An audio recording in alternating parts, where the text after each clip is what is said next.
This Sunday, we will be starting our new series. Pero hindi ko kami bibigay yung title ng series natin. We will go first dun sa ating verse for this morning. Romans chapter 1, verse 16 to 17. Sabi dyan, "For I am not ashamed of the gospel, because it is the power of God that brings salvation to everyone who believes, first to the Jew, then to the Gentile." So yung gospel daw, yung good news, yung truth, about Jesus, yung ginawa ni Jesus sa cross, yung gospel daw na yun daw yung power ni God. So yung gospel, yung truth, yung word ng Panginoon tungkol kay Jesus, yun yung power ni God na nagdadala ng salvation, na nagliligtas sa mga tao. At sabi diyan, it brings salvation to everyone who believes. Sa lahat ng maniniwala, basta naniwala ka kay Jesus, naniwala ka sa gospel, masasave ka. Nagtakuha po natin. Tapos sabi sa sunod na verse, "For in the gospel, the righteousness of God is revealed." Dahil sa gospel, tayo po ay naging righteous. Dahil sa gospel, naging malinis tayo sa harapan ni God, na-reveal daw yun sa atin. Yung righteousness, hindi dahil sa mabait tayo, hindi dahil sa nagbago tayo, naging mabait tayo, nagbago tayo dahil sa ginawa ni Jesus. Yun yung revelation ng gospel. Sabi dyan, a righteousness that is by faith. Sabihin niyo, by faith. By faith. By faith, from first to last, just as it is written, the righteous will live by faith. So, nagsisimula tayo sa faith, mamumuhay tayo sa faith, magtatapos tayo sa faith. Kaya sabi dyan, from first to last.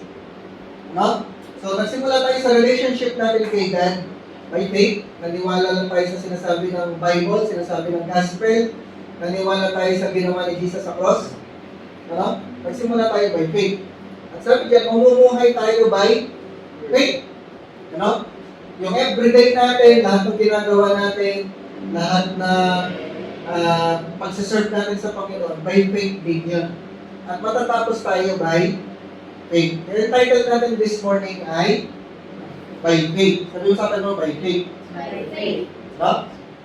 So, nagsimula tayo ng life natin with Jesus by faith. Magpapatuloy tayo sa bagong buhay natin by faith. Mag-ooperate tayo by faith. So, pagkaligtan natin sa dictionary, ano ibig sabihin ng word na faith? Pag sinabing faith, ano sinasabi ng dictionary? Sabi sa dictionary, yung faith daw, it is the confidence or trust in a person or thing. Yung pagtitiwala mo, yung confidence mo sa isang tao, sa isang person, sa isang bagay, yun daw yung faith. Ano pa sabi? Belief that is not based on proof. Naniwala tayo kahit na wala masyadong proof. Yun daw yung faith. So for example, bumili ka ng delata sa tindahan. Sabi mo doon sa tindera, pabili ko ng sardinas. Bibigyan ka ng sardinas na nasa lata. Meron kang faith, meron kang trust na yung laman ng delata na yun, hindi taga. Tama? Naniniwala ka, yung laman ng lata na yun, pag binuksan mo, sardinas lang doon, pwede kainin. Diba? Yun po yung faith in yung trust. Kaya nilagay din ang upuan. Umupo ka sa upuan, yung plastic na upuan, yung monoblock na upuan, pag upo mo dyan, alam mo, naniniwala ka, hindi yung babagsak. Diba? Minsan, nagbibiktima tayo, diba? Nagbibiktima tayo, pag upo mo, madurog, nabalik, pero kaya ka nabiktima kasi nagtiwala ka, nag-trust ka. Sundan mo natin? So, ganun yung faith. Faith is belief in God or in the doctrines or teachings of religion. So, pag sinabi natin, I have faith, ibig sabihin, sinasabi natin, naniniwala ka sa Diyos, naniniwala ka sa tinuturo ng religion, naniniwala ka sa doktrina. Faith is belief in anything as a code of ethics, standards of merit. Faith is a system of religious belief. Yung mga doktrina, yung mga tinuturo, Catholic, yung mga katekista. Yan. So, yung mga nakalagay doon, faith daw yan. No? The obligation of loyalty or fidelity to a person promise engagement. Yan. So, ito yung faith. Kaya na sinasabi sa Hebrews chapter 11. Ito yung faith. Sabi na sa Hebrews chapter 11 verse 1. Now, faith is the substance of things hoped for, the evidence of things not seen. Sabi sa NKJV or New King James Version. Yung faith daw, yun yung substance, yun yung evidence. Sabi sa atin yung evidence. Ano? Pag sinabing substance, yun yung nagbibigay ng forma sa isang bagay. No? Yun yung nagbibigay ng reality sa mga things. Yun yung faith. No? Yung things na inaasahan natin, things we hope for, ang nagbibigay ng substance doon, ang nagbibigay ng reality doon, ang nagbibigay ng katawan, ng buhay, yung sa things na inaasahan natin is faith. Ganon tayo yung faith. Sundan natin. And it is the evidence of things not seen. Hindi mo nakikita, pero meron kang ebidensya. Meron kang conviction, meron kang proof.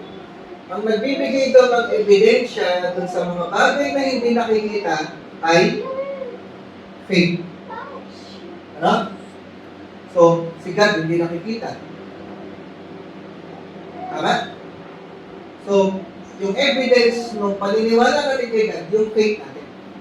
May hindi natin nakita si God, pero naniniwala tayo, ito yung evidence. So, natin, ano? Meron bang langit at impyerno? Napunta na ba kayo doon? Tanong, napunta na ba sa impyerno? Napunta na ba sa langit? Wala pa naman, di ba? Ano? Kung meron mang napunta doon, hindi na makakabalik. Hindi na natin makikita, hindi na natin makakausap. Di ba? So, paano natin nalaman na totoong mayroong langit, mayroong impyerno? Yung faith lang. Kasi sinabi ni Jesus, naniwala tayo, ano? Yung pinaniwala natin, yun yung evidence na mayroong gano'n. Nasundan po natin? Ano? At naniniwala tayo, anytime nakunin tayo ng Lord dito sa earth, doon tayo pupunta sa langit. Naniniwala ba kayo? Good. Ayaw pumunta eh. Kaya tayo, di ba? Ano? Naniniwala tayo sa langit tayo pupunta. Kasi meron tayong faith. Ano? So yun ang faith. Yun yung substance, yun yung evidence ng mga hindi pa natin nakikita, pero naniniwala tayo. Ano? So bakit natin kailangan pag-aralan yung faith? Ano? Bakit gano'n ka-importante yung faith? Ano? Yun yung pag-aaral natin this morning. Bakit importante yung faith? So first point natin, ano? We are saved by faith.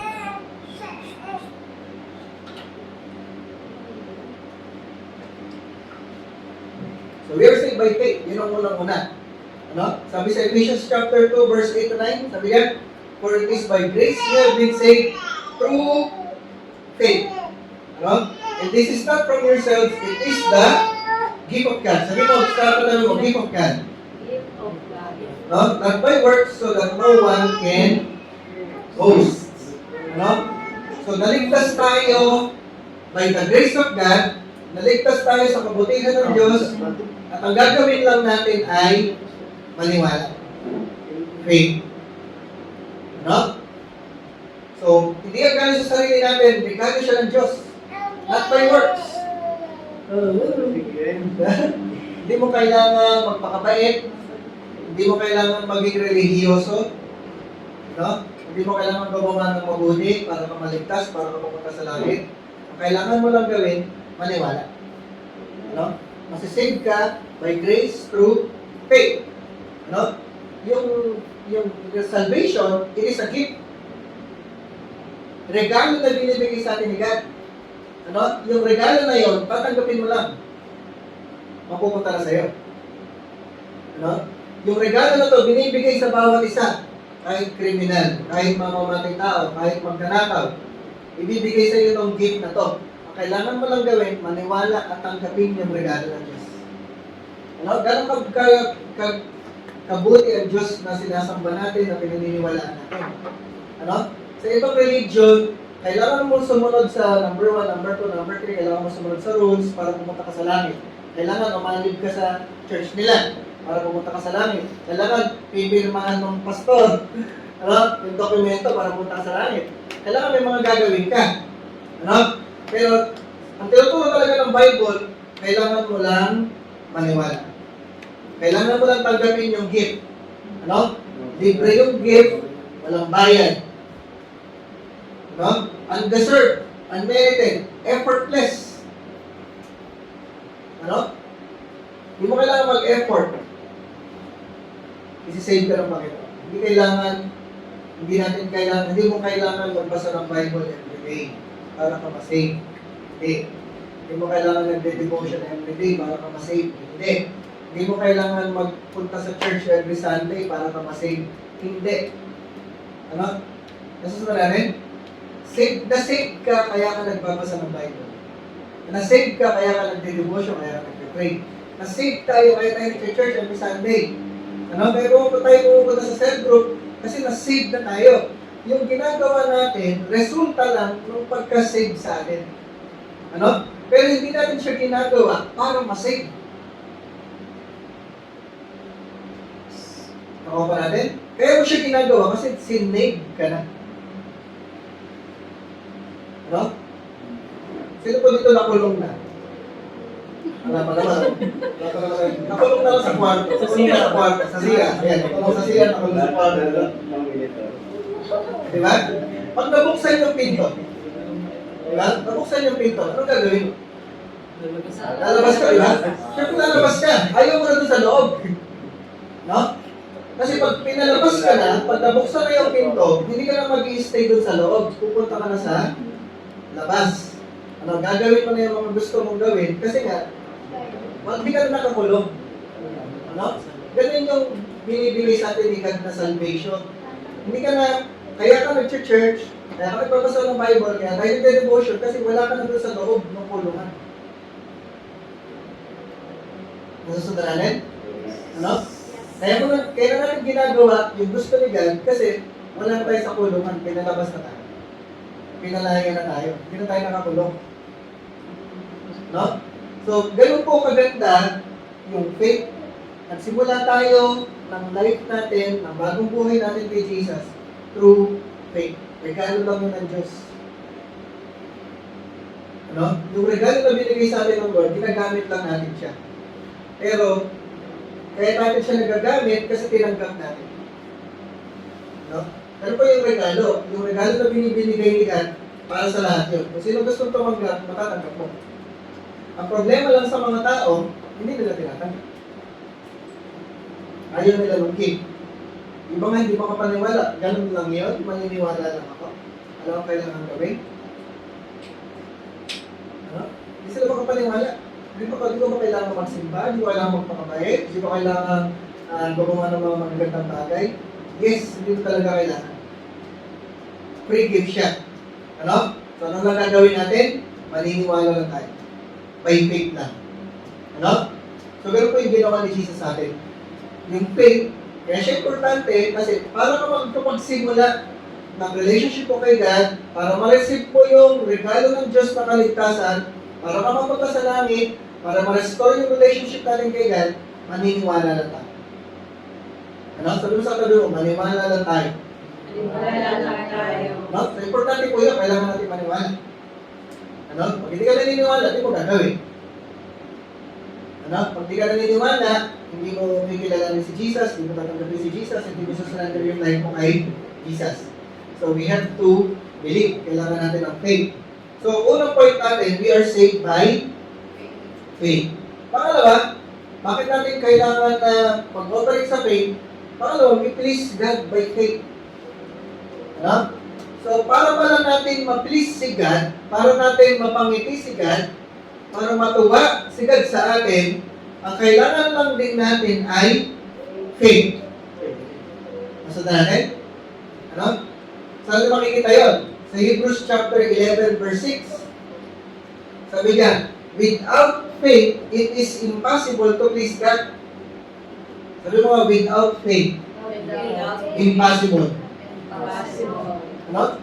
So, hindi natin napiplease si God dahil sa pagiging mabait, dahil nagbasa ka ng Bible, dahil nag-pray ka. Hindi actually yun.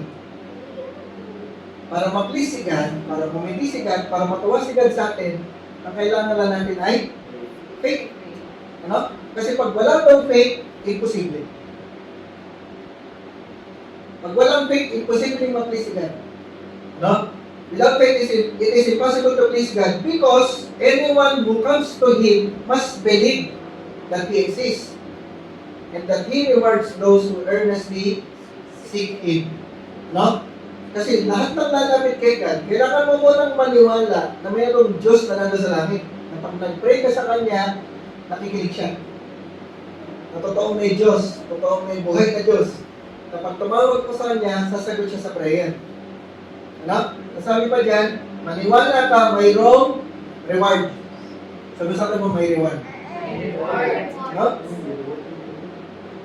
Anyone who comes to Him must believe na nag-exist siya at nagre-reward siya nung lumalapit sa Kanya, nung humaharap sa Kanya. Sundan natin? Ano? Ganun ka-importante yung faith. Ang tanging nagpiplease sa Panginoon ay faith. Ibig sabihin mo, wala na tayong gagawin. Hindi. Ibig sabihin nun, yung ginagawa natin, ang pinanggagalingan ng ginagawa natin, yung faith natin. Kasunod natin? Ano? Yung ugat ng ginagawa natin ay faith. Ano? So, ano po? So, natutuwa si Lord pag nagtatrust tayo sa Kanya. Natutuwa si Lord pag naniniwala tayo sa mga pangako niya. Natutuwa si Lord pag naniniwala tayo sa mga sinasabi ni God. Ano? Nasundan natin, ano ba yung sinasabi diyan? Napiplease si God. Napapangiti natin si God. Pag naniniwala tayo sa kanyang sinabi, pag naniniwala tayo sa kanyang promise, ano? Hindi natutuwa si Lord pagka ang dependence natin sa ginagawa natin. Sundan niya? Hindi natutuwa si God kapag ang dependence natin, yung effort natin. Imagine nyo na yung sasabihin ng mga tao, pupunta ako sa langit kasi mabait ako. Hindi natutuwa si Lord. Natutuwa si Lord pag sinabi natin, kaya ako pupunta sa langit dahil kay Jesus. Doon natutuwa si God. Ano? Yung faith natin yung nag-please kay God. So, lahat ng bagay na hindi galing sa faith, na hindi nag-ugat sa faith, hindi pleasing sa Lord. Yan, yung sabi niyan, without faith, it is impossible to please God. Imposible talaga. Kasi masama tayo. Makasalanan tayo. Dami natin ginagawang mali. Dami natin iniisip na mali. Ano? Imposible natin ma-please si God. Pero, ang sinasabi ng Bible, mapiplease lang natin si God pag naniwala tayo sa Kanya, sa kaya niyang gawin, pag naniwala tayo sa mga sinabi niya, sa pangako. No? So, pero po ka-importante yung faith. Kaya po, kailangan naintindihan natin yung faith. Kailangan po lahat ng ginagawa natin by faith. Lahat ng ginagawa natin, ang ugat, ang pinanggalingan, ay faith. Ano? Ano siya ka-importante? Kasi pag hindi galing sa faith, hindi mapiplease si God. Ano? Pag hindi mapiplease si God, yung ginawa mo, baliwala. Ano pa ibig sabihin nun? Pumunta ka sa church, nag-pray ka, nagbasa ka ng Bible, dinapos mo yung buong Bible, tapos tumira ka pa sa church, araw-araw nasa church ka. Pero yung ginawa mo, pag hindi galing sa faith, baliwala. Yung pagod mo, sayang lang. Kasi ang goal natin, ma-please si God. Ha? Ang goal natin ma-please si God. E paano kung yung ginagawa mo, hindi naman pala nag-please si God? Sayang lang. No, kaya pag pagising mo sa umaga, ang lagi natin paggagalingan, faith. Sabi mo ulit sa akin mo, by faith. Yan. Pangatlong point natin, we receive by faith. No?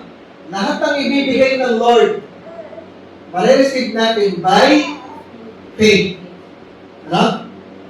Si God po, lahat ng ibibigay niya sa atin, naka-ready na. Sabi sa mo, naka-ready na. No?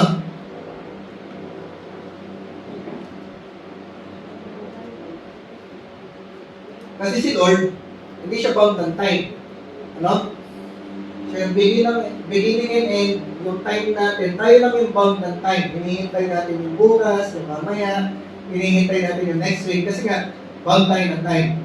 Pag lumagpas na yung last week, lagpas na yun, wala tayo magagawa. Hindi tayo makakabalik doon. Ha? Ano? Kung meron kang kukunin last week, or meron kang i-meet last week, na hindi mo nakuha, hindi mo na-meet, wala ka na magagawa. Ano? Yung dapat kong sabihin last week na hindi ko nasabi, alam na yun. Ano? Pwede mo na lang, kung pwede mo pang makausap ngayon o kaya bukas, doon, pero iba na yun. Ngayon na yun, bukas na yun. So natin? Kasi bound po tayo ng time. Kasi God, hindi siya bound ng time. Ano? Yung, wala siyang past, present, future. Kita niya lahat. So lahat ng mga gusto niyang ibigay sa atin for next year, for next month, ano, naka-ready na lang. So, po natin. Ano? Ang gagawin na lang po natin ay paniwalaan at i-receive. So, po natin. Ano? Paniniwalaan mo na lang, i-receive mo na lang. Pagdating ng time na yun, i-receive mo na lang. Kaya po, ang tinuturo ko, ano? Hindi pa dumarating, ipagpasalamat mo na sa Lord. Thank you na sa Lord. Lord, salamat sa promotion. Lord, salamat sa bagong trabaho. Lord, salamat sa increase. Ano?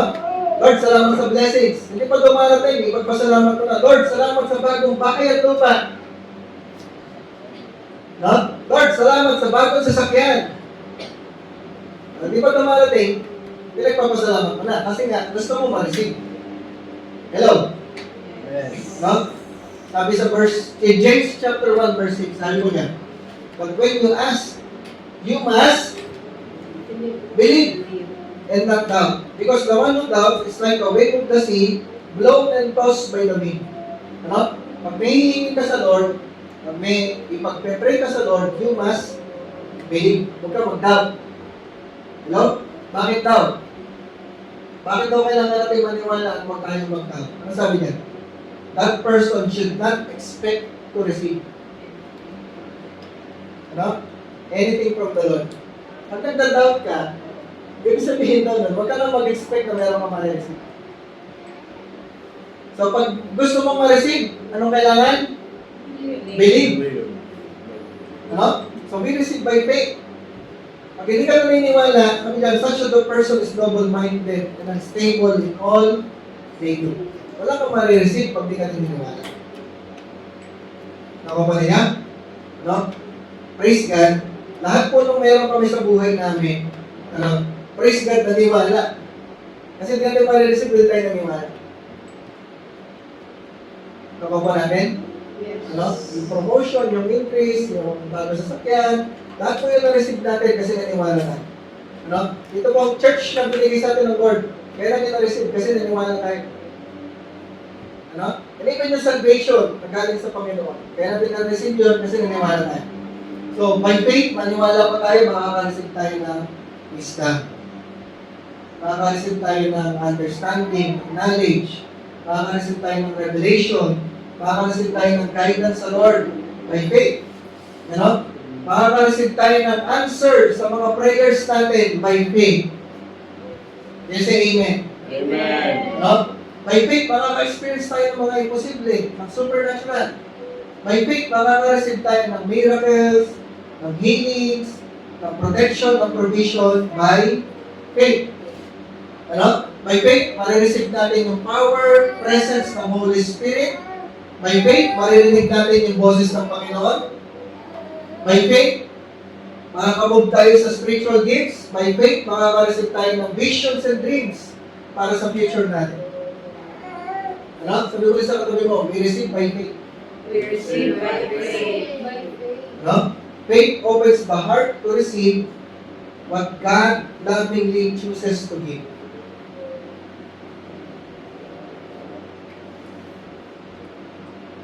No? Pag tayo naniwala, ma-receive natin lahat ng mga gustong ibigay sa atin ng Lord. Gusto lang tayo i-bless ng Panginoon. Hello? Diyan po kayo? Gusto po kayong i-bless ng Lord. Gusto kayong payamanin ng Lord. Gusto kayong pagalingin ng Lord. Gusto ng Lord ma-experience natin yung mga imposible, mga supernatural. Kaya po, ang problema, kaya hindi natin nare-receive, tayo naniniwala. Ano? Kaya hinihingi.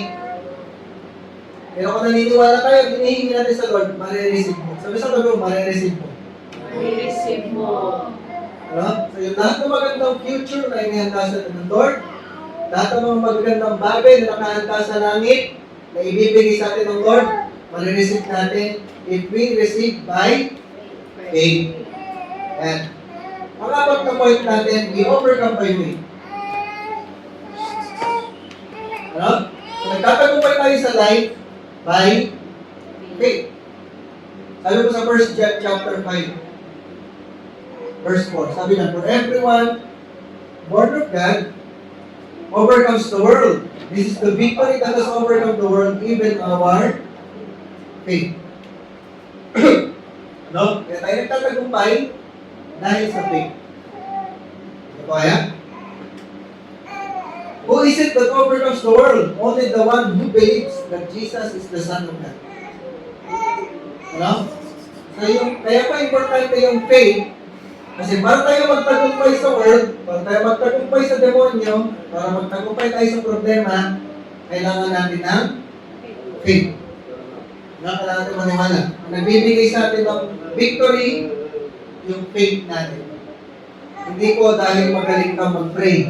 Ibig sabihin, lahat ng mga sinasabi mo, tama. Ano? Maganda yung vocabulary mo, maayos ka magsalita. Hindi po ganon. Kahit mali-mali yung salita mo, kahit bulol-bulol ka mag-pray, kahit mali-mali yung lumalabas sa bibig mo na salita. Kasi alam naman ng Lord, kung nasa heart mo. Ano? Pero basta nagpe-pray ka, naniniwala ka sa Lord, kahit mali-mali sinasabi mo, dinigin ng Lord yung prayer mo, sasagutin ng Lord yung prayer natin, magtatagumpay tayo. Tama po natin? Hello? We overcome by faith. Na-overcome natin ang mga demonyo, ang diablo, by faith. We overcome yung mga trials by faith. We overcome the world by faith. Pwede kang hindi maapektuhan na nangyayari sa mundo by faith. Ano? Kahit nag-pandemic, kahit bumagsak ang ekonomiya, kahit nagmahal ng dollar, nagmahal ng gasolina, pwede kang hindi apektado by faith. Sunda po natin? So, na-overcome natin by faith, hindi affected. Na-overcome natin yung mga negative situations sa buhay natin by faith. No? Sunda po natin? So, sabi ko dyan, the greatness of our God always exceeds the size of our obstacles. Ano? Sabi mo, by faith. No? Maniwala tayo na yung Diyos natin laging mas malaki kaysa sa problema natin. Ang Diyos natin laging mas malaki sa kahit anong sitwasyon ng buhay natin. Ang Diyos natin laging mas malaki kahit sa anong challenges. Kahit na libo-libo, pulo-pulotong na demonyo yung humarang sa atin, lagi pa rin mas malaki sila. Kaya say amen. No? The greatness of our God always exceeds the size of our obstacles. Panghuli po, na point natin, we obey by faith. Ano?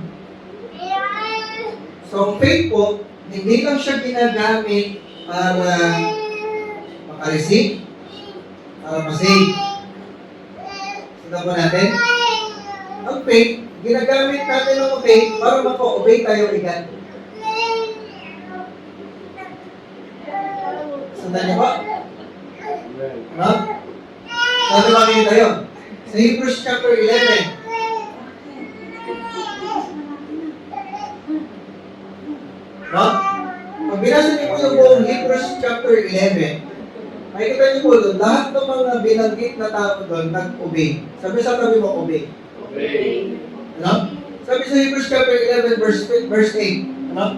By faith, Abraham, when called to go to a place he would later receive as his inheritance, obeyed and went. Sabi mo sa alisa ko, obey. No? Even though he did not know where he was going. Kaya po, naka-obey si Abraham sa pinapagawa ni God by faith.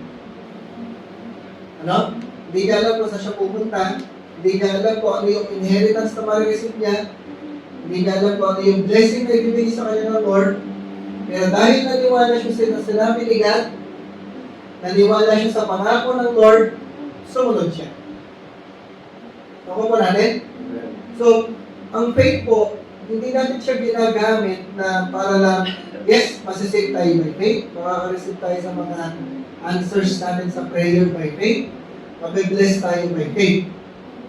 Sundan po natin? Ano? Pero yung faith, ginagamit din para maka-obey sa Lord. Ano?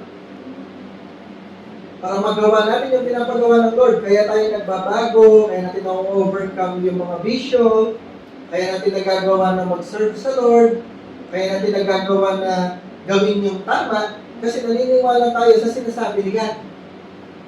Ano? Ang resulta ng faith sa buhay natin, obedience. Sabi sa tabi mo, obedience.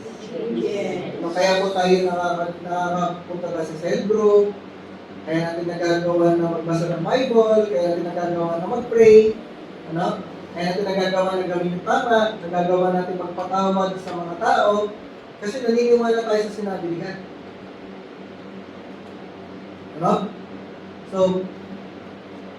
ang problema po talaga, kaya tayo hindi kaya may mga tao po na hindi nakakasunod kay God, kasi hindi naniniwala.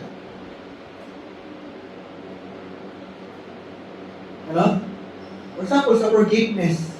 Pag pinatawad ko itong tao na ito, paano siya magbabago? Hindi pa nga siya nagsasorry, kung forgive ko na siya.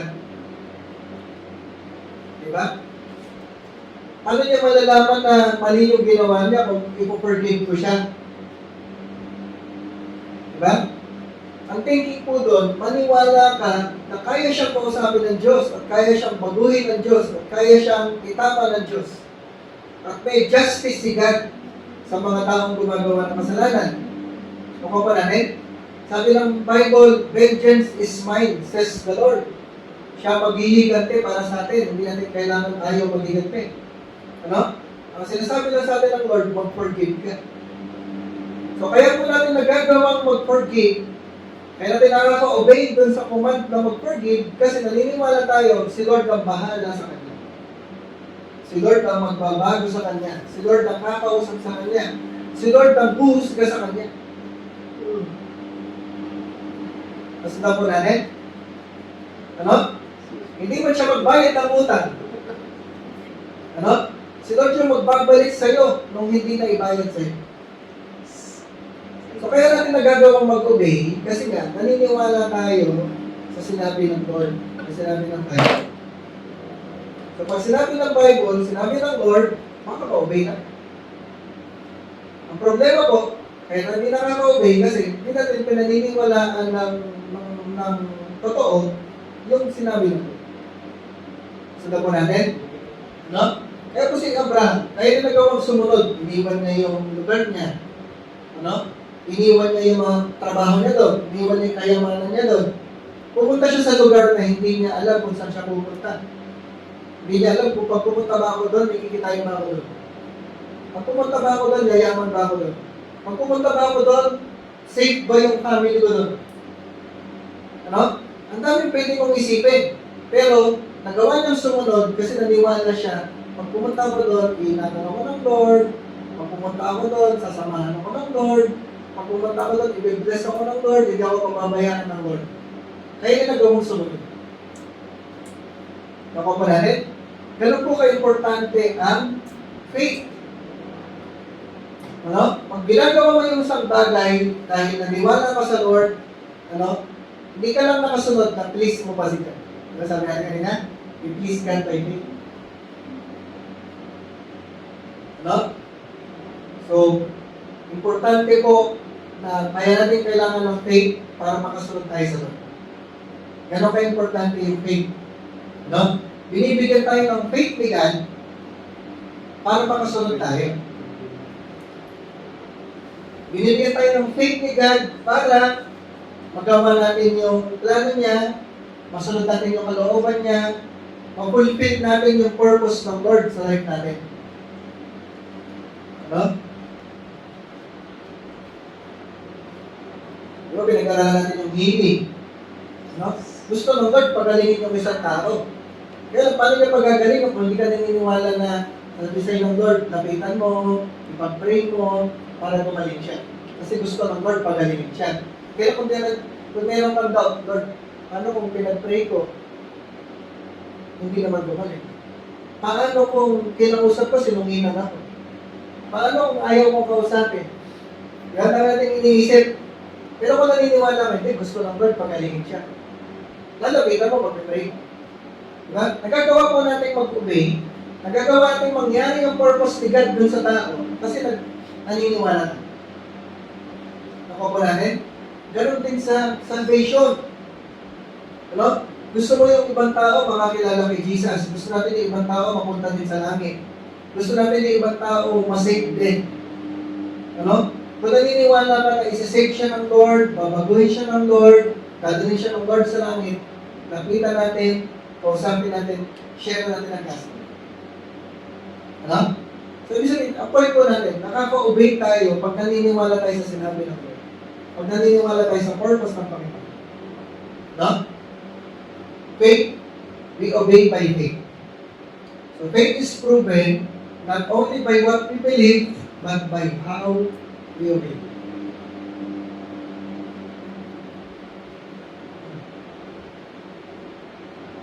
No? Ganun po ka-importante yung faith. Mas napapatunayan, actually po, mas napapatunayan ng faith ang isang taong naniniwala kapag siya'y sumusunod. Kapag siya'y nag-obey. Ano? Kaya po si Abraham, hindi pwede yung sabi niya sa Hebrews chapter 11 verse 8, ano, sasabihin ni Abraham, naniniwala ako kay God, kaya lang ba't nandun ka pa sa lugar na yan? Wala ganun. Ano? Hindi na natin istorya. Nandun ka pa sa lugar na yan, ba't di ka pa umalis? Naniniwala ka pa talaga kay God? Ano? Yung proof, na naniniwala talaga siya kay God, nung umalis na siya, nung pumunta na siya doon sa lugar na pinapapuntahan sa kanya ng Lord. No? Ang proof ng kanyang obedience, ang proof ng kanyang faith is obedience. No?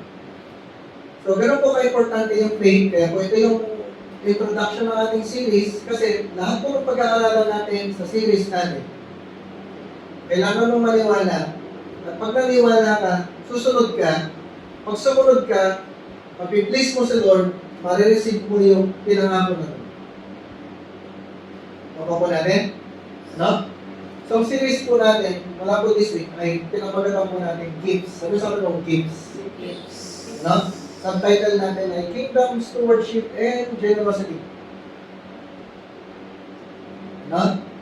So, we will be talking about generosity, we will be talking about money, finances, ano sinasabi ng Bible pagdating sa finances, pagdating sa stewardship, ng blessings ng Lord, pagdating sa generosity. Ano? So, pag-aaralan po natin sa ating series, ano binibigay ng Lord? Si Lord ba nagbibigay ng pera?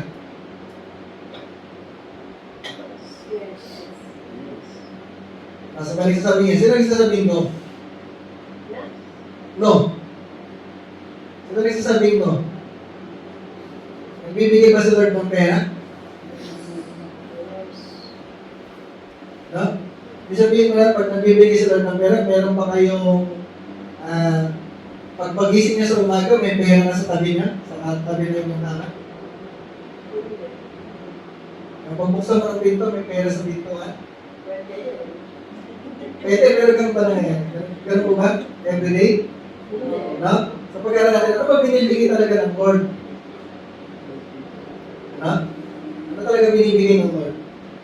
So, sinabi ba sa Bible na magbibigay si Lord ng pera?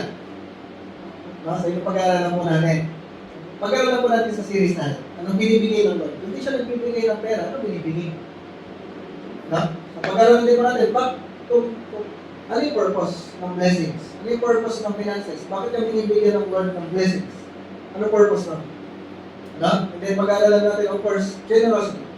Paano tayo maging mas generous? No? So, yun po yung pag-aaralan natin, gifts. No? Yan po yung mga dadaanan po natin sa ating series. So, panghuling verse po natin, as we close this Sunday po, this Sunday morning, Malaki chapter 3, verse 10. Sabi po niya, no? So, ito po ay command. No? Diba sabi natin, we obey by faith. Ano? Magagawa mong sumunod by faith pag naniwala ka. So ito po, another command, magagawa lang po natin itong sundin pag naniwala tayo. Ang sabi ng Malaki 3:10, bring the full tithe into the storehouse, that there may be food in my house. Ano? Ang tithe po, yung 10% ng income. Yung tithe. Sa kanila po, nung panahon nila, kasi farmer sila. No? Farmer sila, anong ginagawa ng farmer? Nagtatanim ng halaman. Sa panahon po nila, tinatanim nila wheat. Ano mas Tagalog yung wheat? Trigo. No? Yun ang tinatanim nila. Tapos nag-aalagay sila ng hayop. Mga tupad, mga baka, yun yung inaalagaan nila. So pag sinabi ko type, 10%, ano, yung kung kumita sila, kung umani sila ng 10 sako ng trigo, yung isa doon, 10%, ibibigay nila sa Lord. Nakuha po natin? Pag nag-alaga sila ng tupa, nanganak ng 10 tupa, yung isang anak doon, ibibigay nila sa Lord. Yun po yung tithes. Nasundan natin? Yes. Ano? Tayo, hindi naman tayo nagtatanim ng tupa ng campaign. Tama? Unless meron po sa inyo nag-aalaga ng hayop. Di ba? Hindi tayo nagtatanim ng halaman. Tama? Di ba? Ang meron tayo, pupunta ka sa work, pupunta ka sa opisina, sa sweldo ng work. Di ba? So, kaya sa atin, 10% kung pinigita natin. 10% ng sweldo. Yung po yung sinasabi dyan. So sabi doon, yung 10% na natin, bring sa storehouse. No? Para daw may pagkain sa bahay ng Diyos. No, pag-aaralan natin yan. No, pag-aaralan po natin. Ano yung promise ng Lord? Sabi niya, test me in this, says the Lord Almighty, and see if I will not throw open the floodgates of heaven. No? And pour out so much blessings that there will not be room enough to share it. At to store it.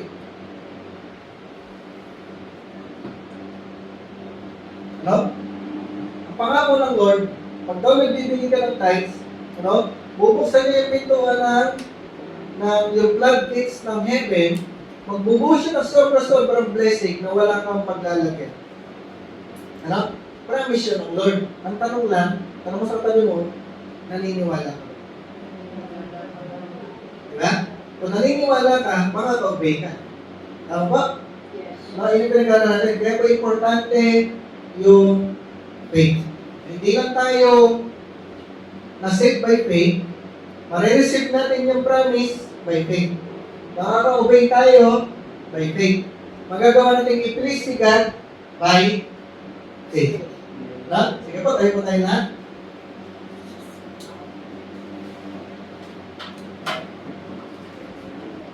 So mga followers po ni Jesus, sa mga totoong followers ni Jesus po, believe, we operate by faith. Ano po? Ang ugat po ng lahat ng ginagawa natin by faith. Dahil naniniwala tayo sa Lord. Yung po, pinag-aralan natin, sa nasabi sa Malaki 3:10, na pagbibigay ng tithes, ano? Kung ginagawa mo yun nang hindi galing sa faith, bali wala. Yung pala lagi ko sinasabi. Ano? Pag may ginagawa mo siya na hindi naman galing sa faith sa Lord, bali wala siya. Ano?